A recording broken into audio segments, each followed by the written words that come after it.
SC ST BC minority ఇవన్నీ కలవాలి, వీళ్ళందరూ రాజ్యాధికారంలోకి వెళ్ళాలి. It's always there. కానీ ఒక కులాన్ని ఇంకో కులం ముఖ్యమంత్రి అభ్యర్థిగానో, ఒక కులాన్ని ఇంకో కులం ఉప ముఖ్యమంత్రి అభ్యర్థిగానో యాక్సెప్ట్ చేస్తా నేనైతే అనుకుంటున్నాను. వ్యక్తిగతంగా నా అభిప్రాయం, ఎవరైతే సమాజంలో రన్నింగ్ రేస్లో ముందు వెళ్తారో వాళ్ళ కమ్యూనిటీ మాత్రమే ముఖ్యమంత్రి పదవిని చేపట్టగలదు. కానీ దాని వెనకాల ఎవరో ఉండి పుష్ చేస్తే వెళ్తుందని నేనైతే అనుకుంటున్నాను. ఏది ఏమైనప్పటికీ ఇక్కడ నిర్వాహకులు ఒక దళిత కాన్సెప్ట్ తోటి అణగారిపోతున్నటువంటి అభ్యర్థుల్ని వీళ్ళందరినీ చైతన్యపరిచేటువంటి ఒక మంచి కార్యక్రమం చేశారు. ఈ కార్యక్రమానికి సుదూర ప్రాంతాల నుంచి మీరు అందరూ వచ్చారు. రాజ్యాధికారం, అంబేద్కరిజం, ఇంత పెద్ద మాటలు నేను మాట్లాడలేను. కానీ స్వతంత్రం వచ్చి 78 సంవత్సరాల తర్వాత కూడా మీ గ్రామంలో పక్క ఒక 30 కిలోమీటర్ల కోతవేట దూరంలో ఒక శవాన్ని కూడా వాళ్ళ గొంతుగుండా నడవని ఒక వ్యవస్థలో మనం బతుకుతున్నాం.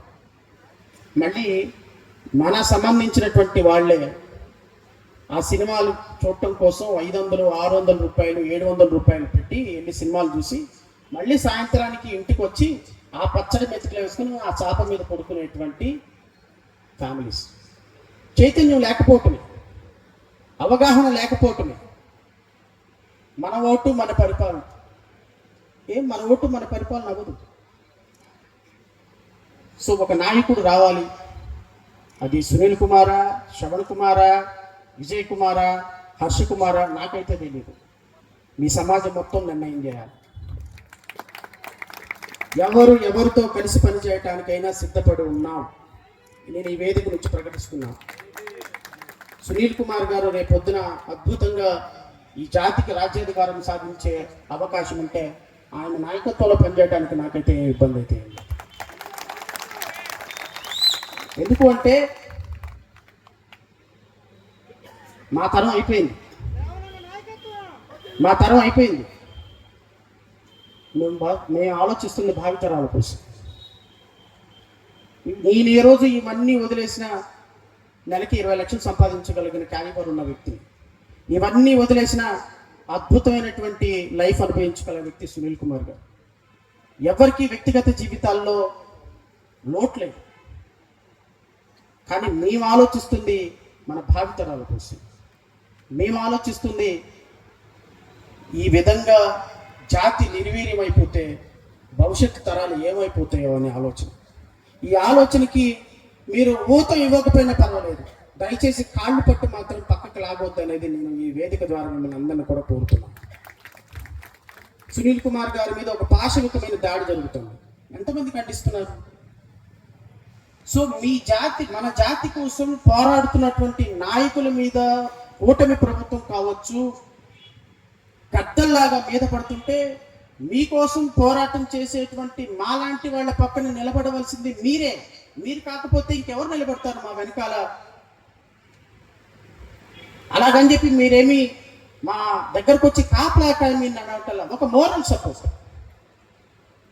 ఎస్, ఇప్పుడు ఒక సోదరు మాట్లాడింది, వాళ్ళకి సమస్య వస్తే సునీల్ కుమార్ గారు మాట్లాడారు, రిప్రజెంట్ చేశారు.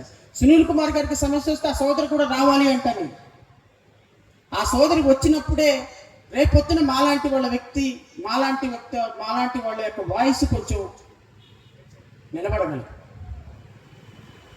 వాస్తవంగా చెప్పాలి అంటే ఈ వేదిక ద్వారా ప్రకటించవచ్చో లేదో నాకైతే తెలియదు. కానీ వ్యక్తిగతంగా రఘురామకృష్ణరాజు గారు నాకు చాలా మంచి మిత్రులు.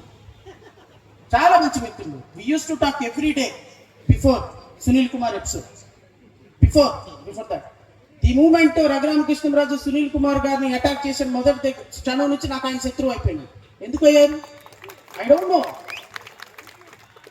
ఈరోజు ఆయన ప్రెస్ మీట్లో మాట్లాడకుండా రాష్ట్రపతికి కంప్లైంట్ చేసి రాష్ట్రపతి ప్రిన్సిపల్ సెక్రటరీకి పంపించి ఈయన స్పీకర్ అయ్యిండు, రోజు ప్రెస్ మీట్ లో మాట్లాడుతున్నాడంట, టీవీలో మాట్లాడుతుంటే యాక్షన్ తీసుకోమని స్పీకర్కి రాసేదాకా మా పార్టీ ఆ కార్యక్రమాలు తీసుకొచ్చింది. ఎందుకంటే వ్యక్తిగతమైనటువంటి వైరం ఏం లేదు.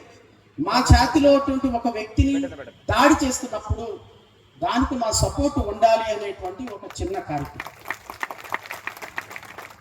సునీల్ కుమార్ గారికి ఇబ్బంది జరిగితే అక్కడ IPS officer Praveen Kumar respond అవుతున్నాడు. ఎందుకు రెస్పాండ్ అవుతున్నారు? సో దేర్ఫోర్ నేను మిమ్మల్ని అందరిని రిక్వెస్ట్ చేసేది,